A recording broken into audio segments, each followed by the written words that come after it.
Okay, abusia ba ma kwa ba so edeba Ghana politics avenue so abusia yembonra yensemu petitioner or petition President Mahama for the removal of OSP kisi ejaben abusia ono ankasa ababonten de ensem bi ababetuda abake ne petition with evidence abusia ne ensem odi ababetuda no yebepese mobemi akọ na yakwa kuti ensema petitioner nankasa editudwa na abusia unsubscribe subscribe like na share ma afofron so ensa into me and kabi Ghana politics avenue so and don't forget to click on the notification bell so never any update be ever drop once ebe to me akabi medamase.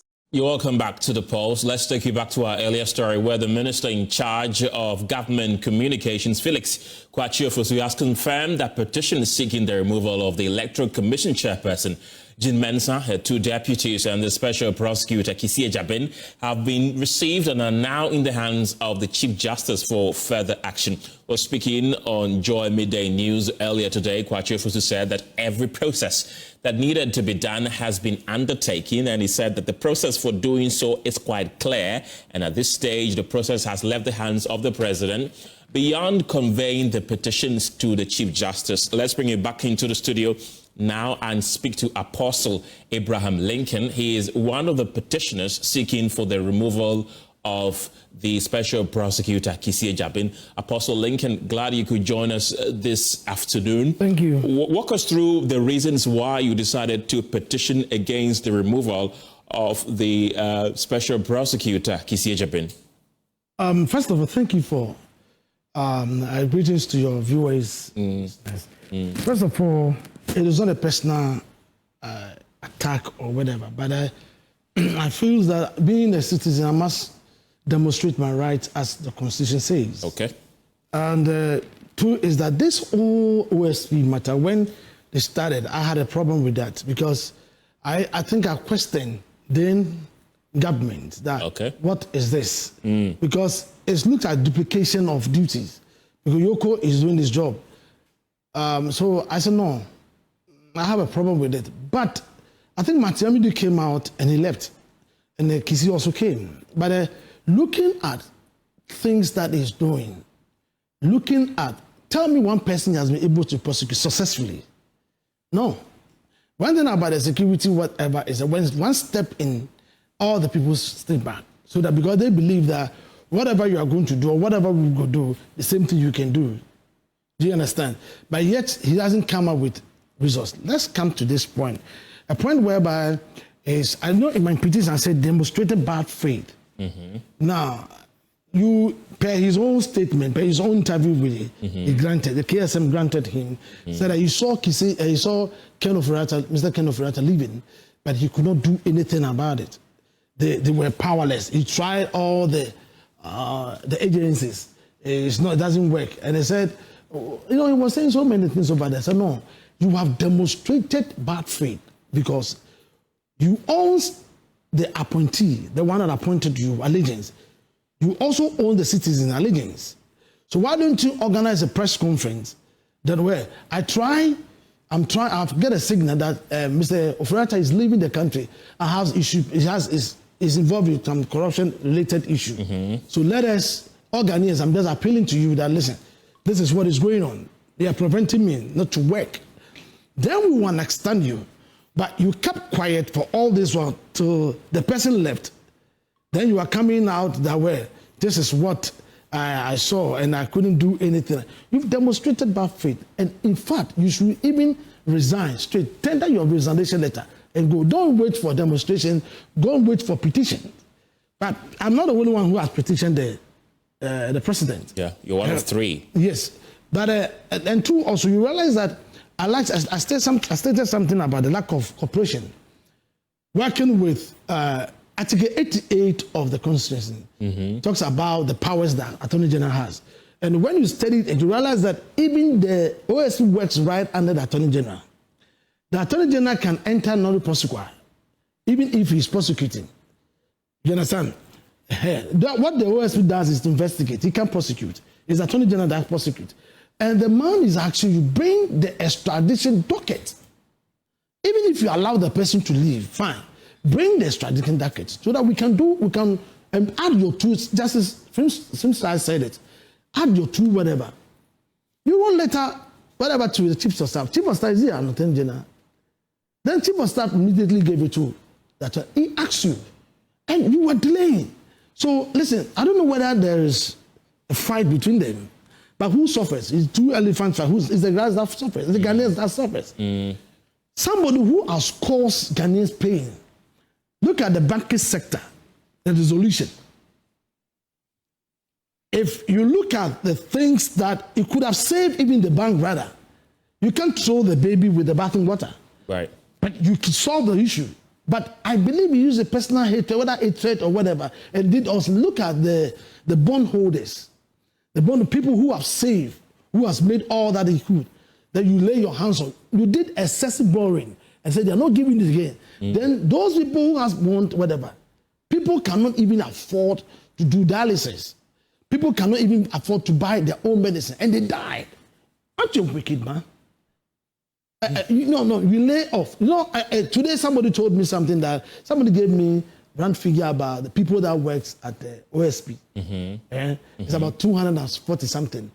Then I said, no, then it should be restructured because when you dissolve it, people are going home and it will disturb us. You understand? So it should be restructured, or it should be whatever that we can keep the workers over there. Right. And those on front line, we can deal with them. So if I understand you clearly, you really do not have any issue, any personal issue. No, I don't even know him. With Kissie Ejabin, but you say that he's demonstrated bad faith. You mean to say that he's been very ineffective since he was given the position as a special prosecutor. Now that this thing has been forwarded to the Chief Justice, anything can happen. Anything can possibly happen. Let's assume that's one of the possibilities, that the Chief Justice upholds your petition together with the two others seeking for the removal of Kissie Ejabin. What changes would you like to be brought to the office of the Special Prosecutor? Or would you want it to be completely dismantled? No. Because, you see, I'm also thinking I got the information today, this morning, by my source, Then I said, no, because of the people, the workers over there, with this 240, we should not dissolve it. You understand? But rather we should restructure it. And also the frontliners, Kissie Ejabin also should be sacked. As for that one is clear, it should go. That one is clear. It cannot be there. It should go. Then looking at other things and empower that institution, give them all the resources that they need. Go to Yoko, empower Yoko. Go to CID office. The boss, empower, give them all the resources they need. I tell you, they can deliver. They can deliver. We don't, you see, we need to come to a point that everybody must speak his mind. I told you that I'm under threat. Right. You are. Yeah. We'll come to the threat, don't go yet. But so really, how does the process for the removal of these individuals work? Let's get more. And Fatal Bayaga of our Legal Affairs Desk joins me on Zoom with more. Fatal, help us understand how this process is going to work. Unfortunately, we've lost Fatal Bayaga on the line, but let's bring in Vitus Azim, who is an anti-corruption crusader. Vitus, thank you very much for your time this evening. Of course, there's been a lot of conversation around the special prosecutor in particular. Really, with these petitions that have been brought before the Chief Justice, do you think that the special prosecutor, as we speak right now, has done a good job that should merit him being made to stay in office? Well, I don't think that he has done a good job, or that he has met the expectation of many Ghanaians. But whether it is enough for him to be asked to leave or not is a different thing. I'm not sure about that. Because when you're part of sometimes mistakes. So unless we can establish that he was deliberately negligent to favor the person involved, maybe we still need to give him some time. But he should listen just what my say. If it is true that he was not able to operate in the circumstances and Nana Akuffo PJ, he was supposed to have resigned. He is a man of principle. He didn't need to wait until now to come out and tell us that because of that, things were not fine. The atmosphere was not good for him to operate. And that's why people are so mad with him. Vitus, let's talk about the EC chairperson, Jean Mensah, and her 2 deputies. There are 7 petitions in all against them as well. What do you make of those petitions against the 3 individuals helming the affairs at the Electoral Commission? Well, these things were expected. We expected these petitions, but maybe not so many. Because sitting from outside and watching what was happening at the EC, there wasn't much to write home about. Even when she asked not to appear before the committee that was created, the Supreme Court at the 2020 election, and the Supreme Court sort of allowed her not to come out and testify. That was a serious matter. Some decisions, the use of the birth certificate, the SAL case, there were so many things that she did that I wouldn't have expected an independent institution to have engaged in. So definitely we're expecting this petition to come. But whether there's enough evidence to warrant her removal or not is a different matter. All right, Vitus Azim, thank you very much. He's an anti-corruption crusader. Let me wrap up with you, Apostle Abraham Lincoln, in the studio. You said that there's been threats on your life, or you feel like your life is under threat since you embarked on that demonstration somewhere last week. Tell us a bit more about that. I think that very day when I didn't go home early that day because I have to, for my own security, whatever. But on my way going, I saw a rider at the first light. When I got to Odoko, I saw the same rider there. Fine. When I got to Malam Junction, I saw the same rider there, and I got a carriage and approached him. I got up from the car and approached him. That time, my car was giving me problem, the engine, so it's like I was riding slowly so that I can get home and call a mechanic to help me. So I wasn't speeding, but I was like driving slowly. So when I got there and I accosted him. I saw you here. I said, oh, no, he said, oh, David, no. Oh, no, Maza. You know, he spoke, where did they talk? I said, I saw you, Malam, I saw you at first light, I saw you at Odoko, I saw you. But you see, then he just moved. Left. What's this? I mean, I just want to, I've decided to see the police. Have you, I was about to ask I want to report to the police. Why has it taken you so long to do that?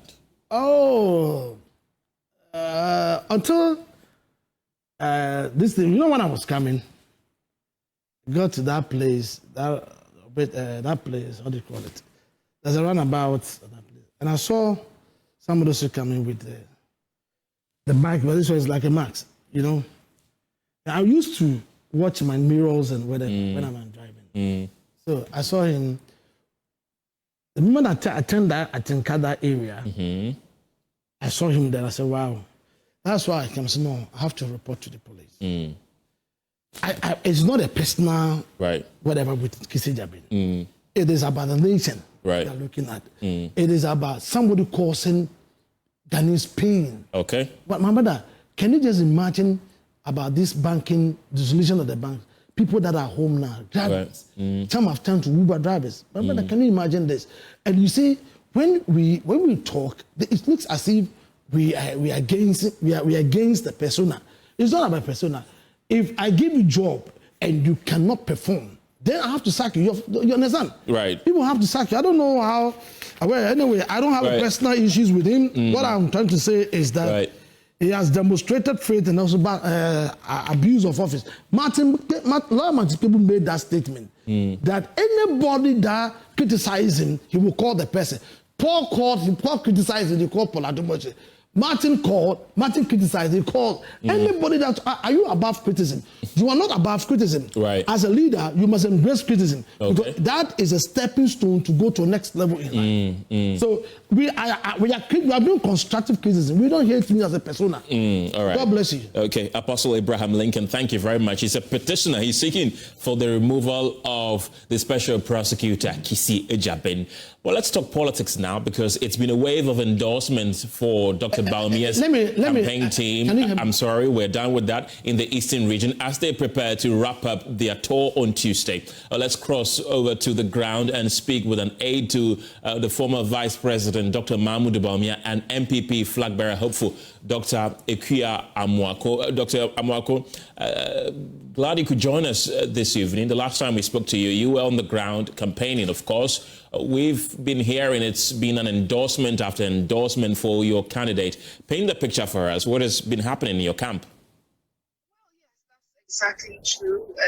We've been overwhelmed with the amount of endorsements that we've received, especially if you're familiar with the dynamics that we find ourselves in this particular election, where now we have an aspirant who actually goes from this region.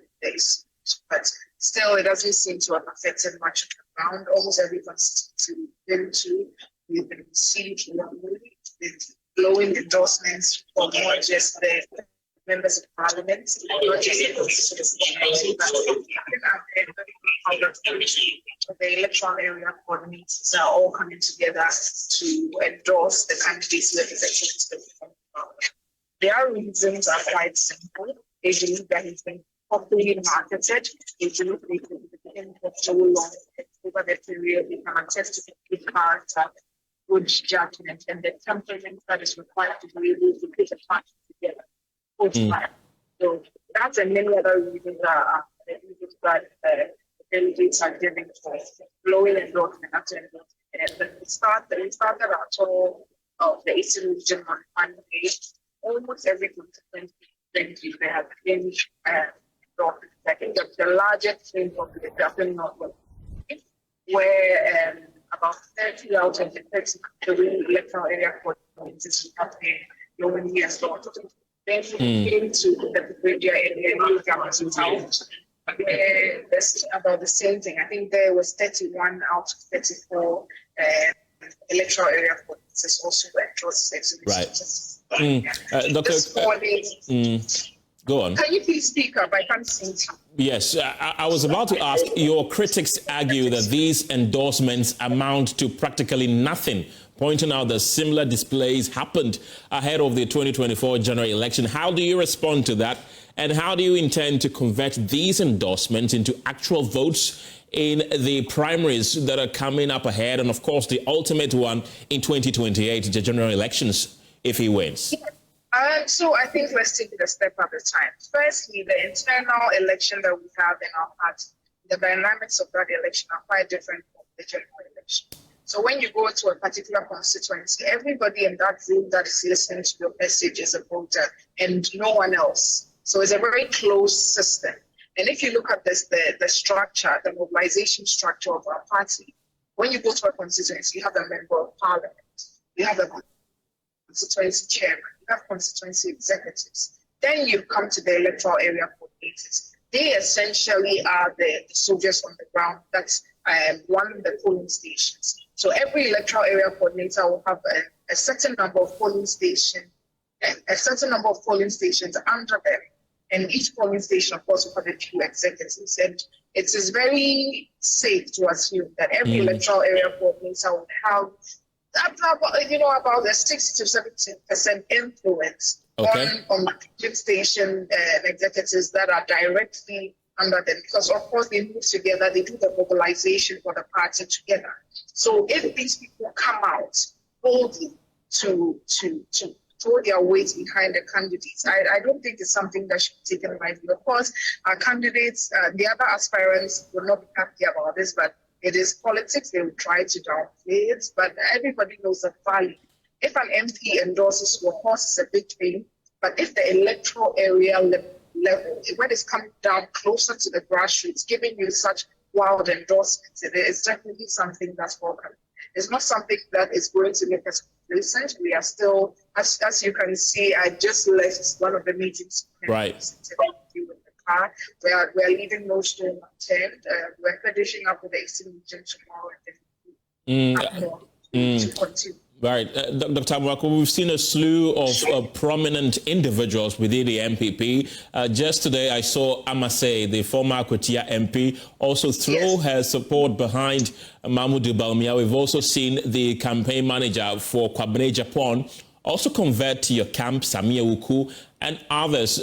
And mostly their message is that Bawumia is the one that can win you the upcoming elections. They've spoken about his humility and so on. Let's talk about that. Why has the focus primarily been on the fact that he has humility and that people should vote for him? Others say it's not humility that's going to be the ultimate decider in the elections, really.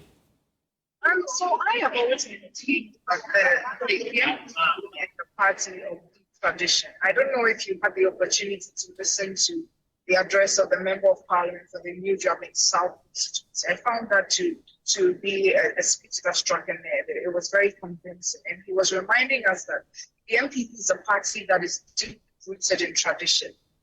Let me just quote him a little. He said it's a party where we have Nana and we have Nana Council. Right. So it's a very conservative party, and we have traditions, and it seems to always play out. Okay, abusuya we ne ensema ekoso ewo political highway so eye OSP kisi ejaben na sisi anon papa no oda onda na petitioner ne de uti petitioner ne nsema o kan dia enye ade se OSP no ye papa no oye den ono obefri no office course o hwe ne evidence nsem bi a o kan a o che se kisi ejaben no papa no eye nioma bi a waye se pa se oka se odinani ahu se eye ken oforiata edwane Africana I want me anya ho hwe no na che se ken kisi edaben no oye incompetent e bada ma se some je pene kokoti za ensem wi e de mi aha Ghana politics avenue so bada ma se